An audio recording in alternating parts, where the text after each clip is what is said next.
फिर। भाई लाएगा लेट लेकिन लाएगा फॉर्च्यूनर, कहने का मतलब ये था मेरा मैसेज कि भाई ये बहुत बढ़िया था भाई। ऐसा लगता था कि यार ये मास्टर है, ये पागल हो गया। जो बच्चों को पढ़ा रहा था, इसका सिस्टम सही चल रहा था, ये गोबर में क्यों आ गया? इसके दिमाग में भी गोबर घुस गया। आपने अच्छा ठीक है, अभी तक अगर मैं सारे गायों की वैल्यूएशन भी निकालूं कुछ जितनी आपके पास है अभी, तो ये लगभग कितने की होंगी अभी लगभग आपके पास? सर ऐसा जो भी गाय मेरे पास है सर 30 लीटर प्लस की है। हाँ। और लाख रुपए की रेंज के बाहर है। हाँ। हाँ, मेरे पास 70 गाय यूं मानो 70 लाख रुपए की। मतलब ये तो नमस्कार आप सभी का, welcome back to the harvest junction. आप सभी का चैनल जो एग्रोटेक और एनिमल हस्बेंड्री को और एग्रीकल्चर के जितने भी फार्म्स हैं या कुछ हैं इन सबको कवर करता है। आज हमारे पास में जो आज के गेस्ट हैं और जो किसान हैं और जो पशुपालक हैं, गौ सेवक हैं, वो हमारे पास में संतोष यादव जी, तो जिनके पास में 70 के आसपास की लगभग HF गाय हैं।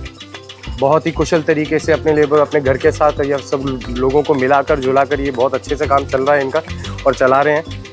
अच्छा खासा प्रोडक्शन है इनका, ज़ोरदार काम चल रहा है। मैं देख रहा हूँ बड़ी मुश्किल से मैं इनको पकड़ के लाया हूँ क्योंकि इनके पास टाइम नहीं था, लेकिन कोई बात नहीं, थोड़ा बहुत समय इन्होंने दिया ताकि कुछ लोग सीख पाए और बाकी किसान कुछ देख पाएँ।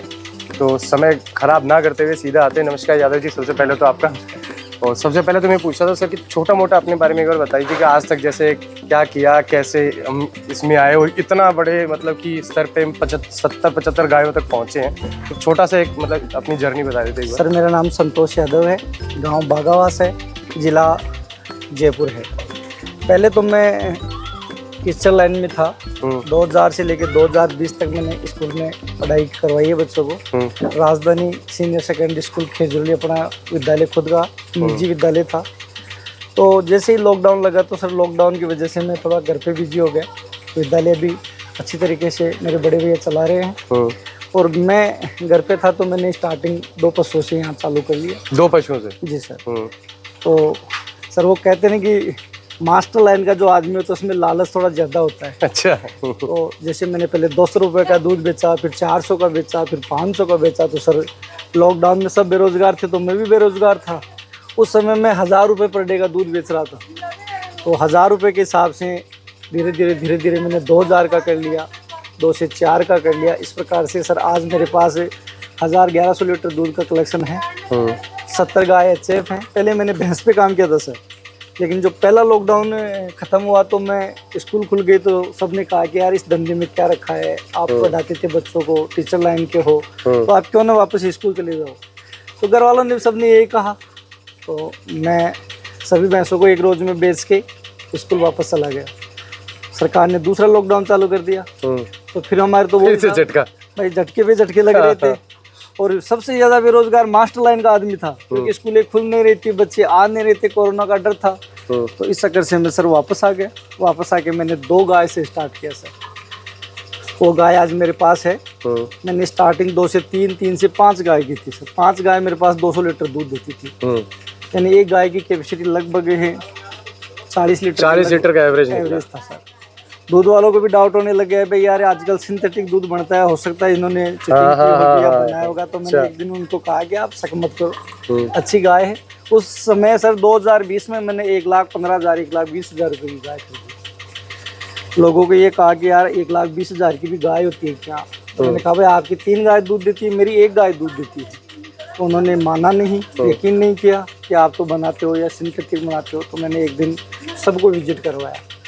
जो लोग रोज़ मेरे को ये बोलते थे कि यार इसमें क्या रखा है, तुम मास्टर लाइन का आदमी था, तेरे को स्कूल में पढ़ाना था बच्चों को, आपने इतने बच्चों को सक्सेस किया है, आप पशुधन में क्या रखा है।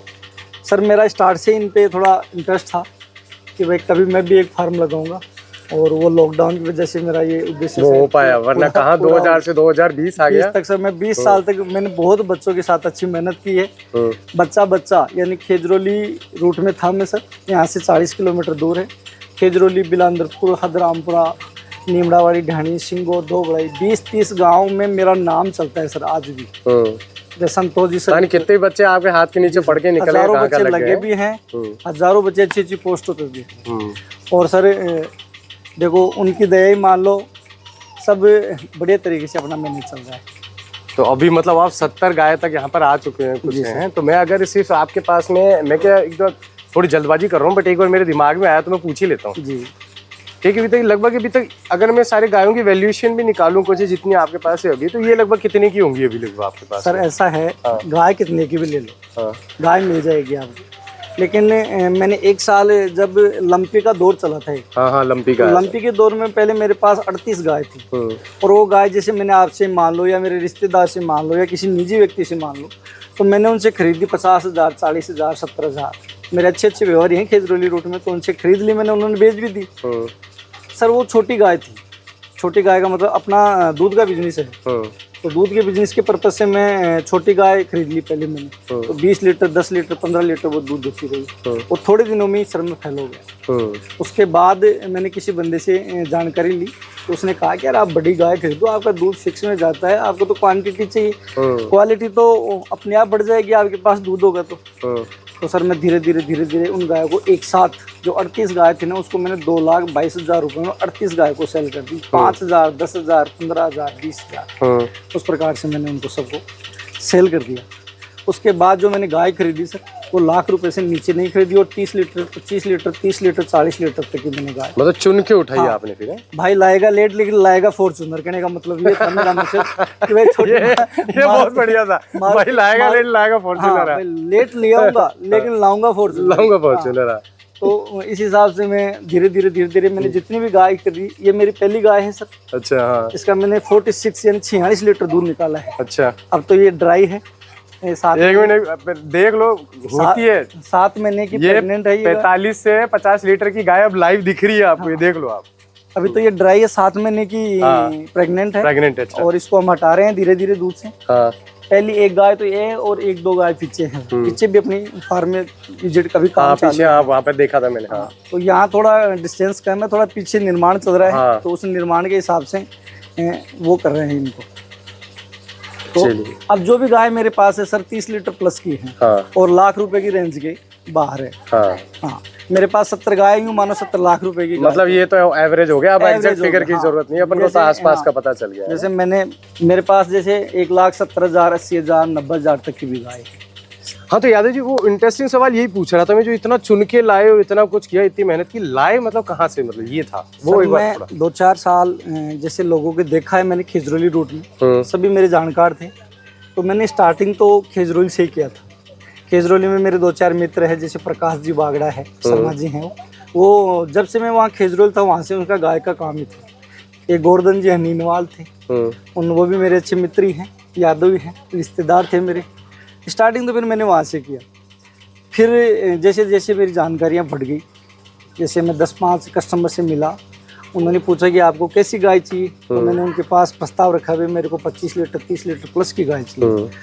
तो 1-2 बारी मैंने उनसे विजिट किया, और 1-2 बार जाने के बाद मेरे को जाने की वहाँ आवश्यकता नहीं पड़ी। जैसे जैसे मेरी 10-20-25 बंदों से जानकारी हो गई, तो ऑटोमेटिकली फ़ोन पे जैसे वीडियो आ जाता था उनका, और व्हाट्सएप पे डाल देते कि सर आप लाइक गाय आया है, आप लेना चाहो तो। मतलब वो गाय के व्यापारी भी मतलब ईमानदार थे? ईमानदार का मतलब सर है, इस बिजनेस में क्या होता है कि एक बार किसी को जाने पे मार दोगे तो दोबारा कहाँ से आएगा। भाई मैं आप मेरे पास आ गए, यूँ मान लो मैं आज ही आपको खत्म कर दूंगा, तो दोबारा कहाँ से आओगे विजिट करने के लिए। तो उन्होंने बिजनेस था उनका, भाई 5,000, 4,000, 2,000 रुपए के मार्जिन के ऊपर उनको गाय बेचनी थी, हमारे को गाय खरीदनी थी। जैसे स्कॉर्पियो गाड़ी है सर मेरे पास, तो मैं उसको उनके पास लेके गया, 2-4 फील्ड में करने गया, तो भाई हम बाहर से खरीदेंगे, तो गाड़ी को देख के भाई बाहर की पार्टी आई है, गाय के ऊपर 10,000 की जगह 20,000 रुपये का मार्जिन लेने की सोच रहे हैं। तो फिर मैंने तो बाहर से खरीदना ही वैसे ही बंद कर दिया। तो मैं तो फ़ोन पे, उन्होंने मेरे पास गारंटेड जानवर भेजे हैं, और जानवर इतने अच्छे भेजे उन्होंने सर कि मेरे को फ्लॉप होने की आवश्यकता नहीं। मैं देख पा रहा हूँ, यही मैं देख पा रहा हूँ, बिकॉज यहाँ पर एक और चीज़ है, तो आपका तजुर्बा, आपको 5,000 रुपये एक्स्ट्रा मिलेंगे भाई, जैसे 1,05,000 की गाय है, 10 की गाय है, 20 की गाय, तो मैंने कभी उनके साथ कंप्रोमाइज़ नहीं किया कि भाई सर हम 1,10,000 ही दे देंगे, लेकिन आप हमारे को जो पशु दो वो अच्छा, स्वस्थ और दूध वाला पशु दो। मतलब हमारे स्टैंडर्ड से ऊपर चलेगा, नीचे नहीं चलेगा। नीचे नहीं चलेगा। तो जैसे किसी के पास भी अब इतना अच्छा बन गया अपना ग्राउंड की, भाई जिसके पास अच्छी गाय है, बड़ी गाय आती है 30 लीटर 40 लीटर की, तो ऑटोमेटिकली अपने पास फोन आ जाता है उसका। और एक और चीज़ सर मैं कह रहा था, फिर तो आसपास के और भी कई किसान या और लोग भी आपसे सजेशन मांगने ऐसे इस चीज़ के लिए नहीं आते क्या कि यादव जी आप बताओ, हमें भी लेनी है, कुछ करना है, आप थोड़ी मदद करो, या बताओ हमें भी दिलाओ, ऐसा कुछ होता नहीं है? क्योंकि होता तो है, जो आदमी ढंग का काम करता है उसके पास लोग आते हैं। देखो हम भी आगे जैसे स्टार्टिंग में क्या हुआ, जैसे मेरे पड़ोसी मान लो या रिश्तेदार मान लो, वर्कर नहीं थे, गोबर भी मैं ही डालता था, दूध भी मैं ही निकालता था, 5 से 10 जानवर भी थे, तो सब लोगों को ऐसा लगता था कि यार ये मास्टर है, ये पागल हो गया। जो बच्चों को पढ़ा रहा था, इसका सिस्टम सही चल रहा था, ये गोबर में क्यों आ गया? इसके दिमाग में भी गोबर घुस गया।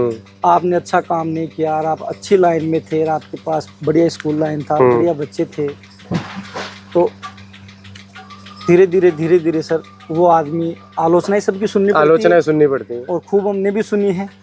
लेकिन अब वही बंदे, ठीक है, वही बंदे रोज किसी ना किसी रिश्तेदार को अपने को लेके आते हैं मेरे पास, और ये कहते हैं कि सर आपने स्टार्ट कैसे किया, आपका सेटअप कैसे चालू हुआ, ये मेरे रिश्तेदार हैं, आप इनको समझाओ।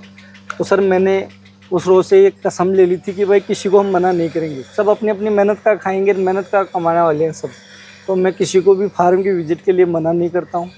मैं चाहे कितना ही परेशान हूँ, उसको पूरी व्यवस्था, पूरी सब जो बताने की बातें होती है, जो पूछने आता है, उसको पूरी व्यवस्था बता के भेजता हूँ। और ये नहीं कि सर वो अपने फार्म का 5 बजे से 8 बजे तक का टाइम है, क्योंकि हम सब नॉर्मल किसान हैं, जीरो से चालू किया है हमने, अपनी जैसी जैसी व्यवस्थाएं बढ़िया वैसे वैसे हमने अपनी व्यवस्था बढ़ाई है। इसमें यादव जी जैसे जीरो से आपने बोला, तो मैं पता अगला सवाल मेरे माइंड में यही है, कुछ जब आपने जीरो से शुरू किया और आज आपके पास में ये तो हल्का सा एवरेज है 70, ठीक है, तो ये इतना मतलब पहले से तो जेब में होगा नहीं जी? नहीं सर। तो ये आपने जो रोटेशन बनाया और इन्वेस्टमेंट बनाया, ये कैसे किया? मतलब गाय से गाय का बेच करके, दूध बेच करके जोड़ते गए, या उधार लेना पड़ा, या कुछ लोन लेना पड़ा, या था क्या था, मतलब उसका थोड़ा सा बता दो सर। जैसे मेरे लॉकडाउन लगा, कई लोग क्या पता ये सोचने लग जाते हैं, बोले 70 लाख की गाय है इनके पास में, 80 का ये होगा, 90 तक का जुगाड़ बैठ गया, पैसे वाले लोग होंगे इनसे क्या, बट मेरे को ऐसा लगा नहीं। मतलब जी सर बिल्कुल नहीं था, क्योंकि जिस हिसाब के आपके मैंने हाव भाव देखे ना, मतलब इतने जमीन से जुड़े हुए आदमी को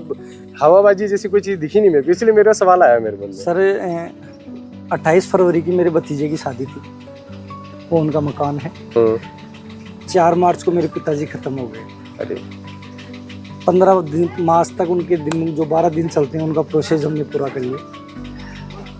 19 या 20 से अपना लॉकडाउन चालू हो गया। मेरे खाते में मात्र सर जैसे 9,000 रुपये थे।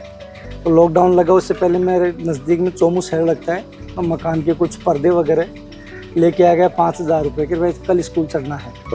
मेरे खाते में मात्र 4,000 रुपये थे। उस 4,000 रुपये से सर मैंने ये सारा सेटअप किया। मेरे पास ईमानदारी से 1 रुपये भी घर का नहीं था। लोगों को जो व्यवहार था मेरे प्रति, या मेरे ऊपर उनका जो विश्वास था, उन पर मैं खराबी उतरा हूँ। ऐसी बात नहीं है कि भाई ये पूरा पैसा मैंने इनसे ही लगाया, अभी कुछ उधार भी चल रहा है, कुछ मैंने एडजस्ट भी किया है, कुछ एक आध लोन भी लिया है, लेकिन मेरा सेटअप सर बिल्कुल अब परफेक्ट। बस ये जो जवाब आपने दिया ना सर, ये जरूरी, क्योंकि आज कोई युवा देखे करे तो उसको ये ना लगे कि भाई हम तो जब पैसे होंगे तभी कुछ सोचेंगे, उससे पहले नहीं सोचेंगे। बस ये जो कहानी जाननी थी जो आपने बताई है, ये बहुत मतलब बहुत कुछ बता के चली गई अपने आप। सर जो अपना ये रूट खेजरोली रूट था, जहाँ पर मैं 20 साल रह के आया हूँ, सबसे ज़्यादा सहयोग सर उस रूट ने किया है। मैंने किसी भी बंदे को मैंने कॉल करके बोल दिया कि सर मैंने गाय फार्म चालू किया है, मेरे को गाय चाहिए, तो किसी ने मेरे को मना नहीं किया। विशेष प्रकाश जी शर्मा, गोवर्धन जी हनीवाल, जैसे मैंने बता रहा हूँ, उन्होंने मेरा बहुत सहयोग किया। 20-20 लाख रुपए तक सर उन्होंने मेरे को गाय दी। पहले जाओ आप, जिस टाइम आपके पास जैसे जैसे सेलिंग बढ़ेगी तो आप मेरे को धीरे धीरे कर देना। तो उन आदमियों का मैं खैर शुक्रगुजार हूँ, क्योंकि सबसे ज़्यादा सहयोग उन आदमियों का ही है सर। उन्होंने मेरे को सिलेक्टेड तो फीस दिए हैं। 20 जानवर आते हैं उनके पास, उसमें से 1 जानवर तो टॉप क्वालिटी का भी लाते थे सर। तो उस टॉप क्वालिटी को तो बेजाय मेरे पास, और बाकी को उन्होंने और कहीं से। लेकिन जो मेरे पास है ना अभी, पूर्ण रूप से बढ़िया सेटअप चल रहा है। बढ़िया सेटअप चल रहा है। हाँ। सही बात है इसमें। और सर हम जैसे लोग क्या करते हैं कि अपनी मारवाड़ी भाषा में कहावत है कि कांचली में से बेस निकालना, लेकिन हम बेस में से कांचली निकालते हैं। अच्छा। यानी एक गाय लगभग 1000-1100 रुपए का दूध देती है, वो पूरा हम गाय को खिलाते हैं। मात्र एक गाय से 200 से 300 रुपए वापस निकाल लेते हैं, ताकि इसकी जो बॉडी लैंग्वेज है वो प्रॉपर बनी रहे, इसकी जो इम्यूनिटी पावर वो कमजोर ना हो, गाय कमजोर ना हो, क्योंकि ये एक एटीएम मशीन है सर। अगर आप इसको पूरी तरह से रिचार्ज रखोगे तो ये बैलेंस मतलब ना शोषण करो ना खराब करो। अगर एटीएम मशीन में आप कार्ड डालोगे, बैलेंस होगा तो पैसे तुरंत प्रभाव से बाहर दे देगी, वरना आप नोट रिलीचेबल या आपका बैलेंस पर्याप्त नहीं है, इस प्रकार से खाली पर्ची आपको पकड़ा मिल जाएगी। लेकिन हमने पहले इसके ऊपर इन्वेस्टमेंट किया है, उसके बाद जो बचा है ना शेष वो मेरे ऊपर। जैसे 2 गाय भी थी, 4 भी थी, 200 रुपये भी कमाए हैं, 400 भी कमाए हैं। आज पर डे इनको खिलाने के बाद सर लगभग 20,000 रुपये हमारे शुद्ध बचत मिल जाती है। कभी घाटे में भी चल जाती है। पिछले साल हमने 1 साल तक स्ट्रगल किया सर, थोड़े मद्दी का दौर था, तो पर डे 3,000 से 5,000 रुपये हमने जेब से भी खर्च किए। लेकिन जो हमारे पास ये पशुधन है वो अभी फुल फ्री माइंड से हैं और अच्छा सेटअप। जैसे पीछे हमने दूसरा निर्माण चालू कर लिया, इनकी सुविधाएं थोड़ी बढ़ाई है, क्योंकि पहले 20, 25, 30, 50 लाख रुपए खर्च करके फिर गाय लाएं तो गाय के लिए पैसे चाहिए। तो पहले हमने इन्वेस्टमेंट नहीं किया सर। एक गाय खरीदी है या 2 गाय खरीदी है तो भोजन के लिए इनको देखो ये नॉर्मल कुंडियाँ बना रखी है, यही खरीद के लाए हैं। ऐसा नहीं कि पहले हमने सेटअप बनाया 50 लाख रुपए का फिर गाय खरीद, वो नहीं। वैसे आवश्यकता आविष्कार की जननी वाला प्रयोग है सर। हमने धीरे धीरे गाय बढ़ाई है तो धीरे धीरे व्यवस्थाएं बढ़ाई है। पहले कुछ 10 सेट था, फिर थोड़ा और बढ़ा लिया, फिर और बढ़ा लिया, ऐसे ऐसे जैसे जैसे व्यवस्थाएं बढ़ती गई वैसे वैसे हमने इसको। तो ये रहा यादव जी है अभी तक का सफर आपका कि शुरू कैसे हुआ और यहाँ तक कैसे पहुंचे? ये सर 4 साल का 5 साल का पीरियड है। इसमें मेरे पास ये 60-70 एनिमल्स हैं। 4-5 साल में अगर यहाँ तक आए हैं तो मेहनत तो बहुत की है। अरे मत पूछो आप, मत पूछो। मेहनत तो ऐसा है, मेहनत के बगैर। खैर अब तो टीम हो गई है, बंदे आने लगे हैं, वर्कर्स वगैरह भी। पहले सर इनको चीज़ों का बहुत अभाव था, तो हाथ से दूध निकलना, हाथ से बांधना, हाथ एक जगह खोल के बांधना दूसरी जगह। अब सारा जैसे हमने सेट बना रखा है वो ओपनली बना दिया है। इसमें टोटल गाय ओपन रहती है, जिसको पानी पीना है वो पानी पिए, जिसको बैठना है छांव में, धूप में, जिसका जैसा मन है उस हिसाब से हमने ये 2 सेट बना रखे, आगे और पीछे। वो पूरा सेटअप ऐसे कर रखा है। कोई नहीं यादव जी, अभी तक तो ये तो अभी तक की वो जर्नी थी कि शुरू कैसे किया जाए, ये सिर्फ एक सवाल था और कैसे इन्होंने किया, ठीक है, जिससे हमें सीखने को मिले, एक आइडिया लगे और वो सारी चीज़ें। अभी एक बार इस वीडियो को अपन रोकेंगे, जस्ट इसके बाद में अपन एक और वीडियो ले रहे हैं, ठीक है, इसी फार्म का पार्ट 2, जिसमें अब बात करेंगे टेक्निकल पॉइंट्स की कि ये तो हाउ टू स्टार्ट, ठीक है, एंड इन बिटवीन जर्नी के अंदर किन किन बातों का ध्यान रखना है, टेक्निकल पॉइंट्स क्या होंगे, किन किन बातों का ध्यान हमें रखने के साथ साथ उनकी चीज़ों को इग्नोर करना चाहिए, पकड़ के बैठना चाहिए और वो सारी चीज़ें, ठीक है। इन सारी बातों का अगले वीडियो में और देखते हैं। तो प्लीज़ एक बार लाइक कीजिए, शेयर कीजिए, सब्सक्राइब कीजिए और जुड़े द हार्वेस्ट जंक्शन के साथ। और अभी ये सिर्फ एक पार्ट है, अभी हम यादव जी भी टेक्निकल पॉइंट पे दूसरा वीडियो अभी दोबारा शूट कर रहे हैं, ठीक है, ताकि और लंबा ना हो, आप लोग भी बोर ना हो। देखते हैं अगली वीडियो में, ठीक है, थैंक यू।